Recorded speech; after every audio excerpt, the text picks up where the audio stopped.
Kahutka with the ball, 25 on the shot clock.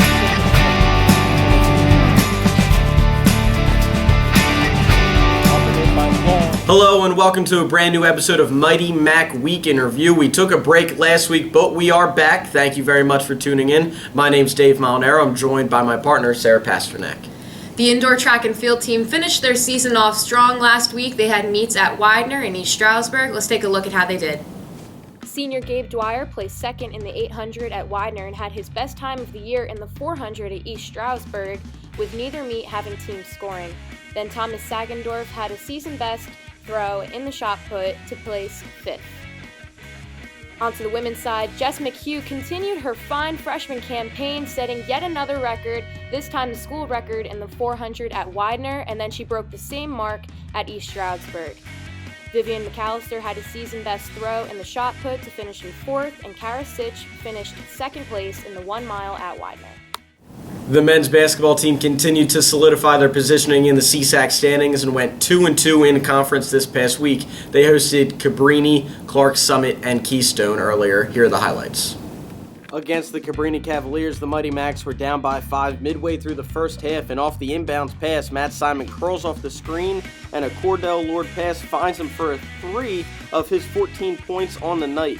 Move ahead to the second half where the Macs are trying to stay in the game, and Will Chapman slices through the defense to find freshman Jordan Ambrose, who dips in and knocks down the floater to bring Immaculata within 14. A couple possessions later, Immaculata continues to trail, but Eric Pittman Jr. makes an aggressive move to the basket and hits this acrobatic layup for 2 of his 9 points on the night.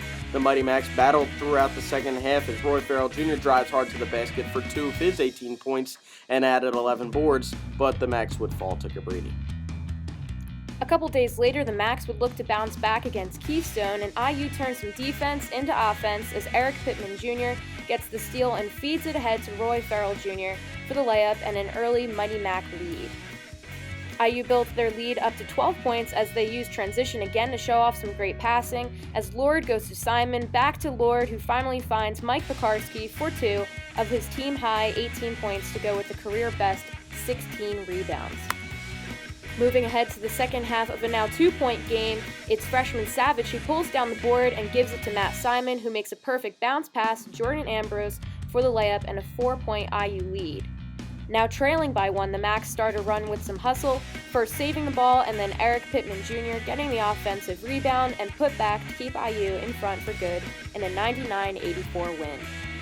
After a loss to Newman, the Macs returned home to host Clark Summit, where they took an early lead as Roy Farrell Jr. kicks the ball into the corner to find Mike Griffin, who knocks down 3 of his season-high 12 points. Now trailing, the Macs move the ball well and find Pittman Jr., who cuts into the lane and hits this layup on a day where he would reach the notch of 1,000 points for his career with 18 on the day. Later in the half, Stephen Savage, the freshman, is not going to be denied as he muscles his way through the lane, misses his first shot but gathers his own rebound and converts it for 2.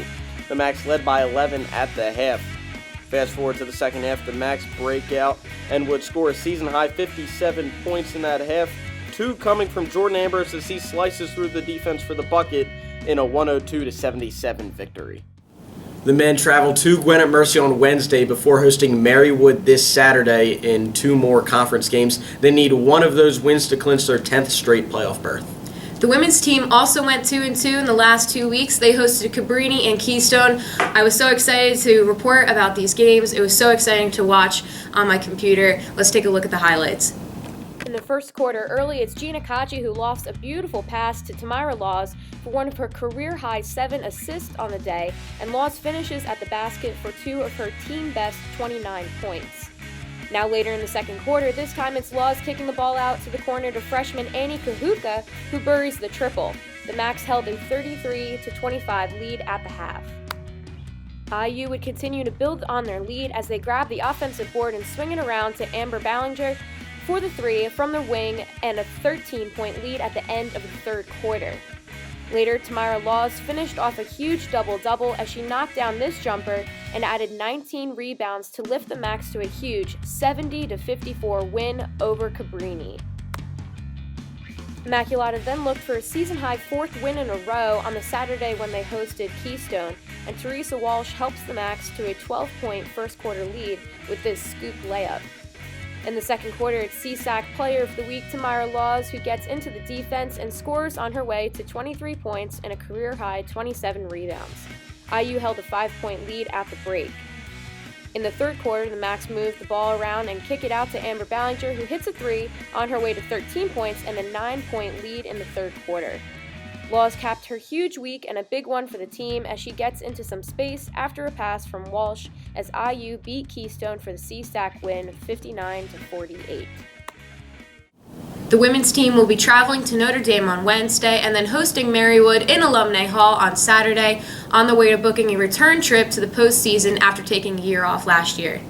Very important games coming up, both teams fighting for a playoff spot. Make sure you come out Saturday for a doubleheader against Marywood. The women at 1, the men play at 3. That's going to be all for this week's episode. My name's Dave Molinaro. And I'm Sarah Pasternak. And go Macs.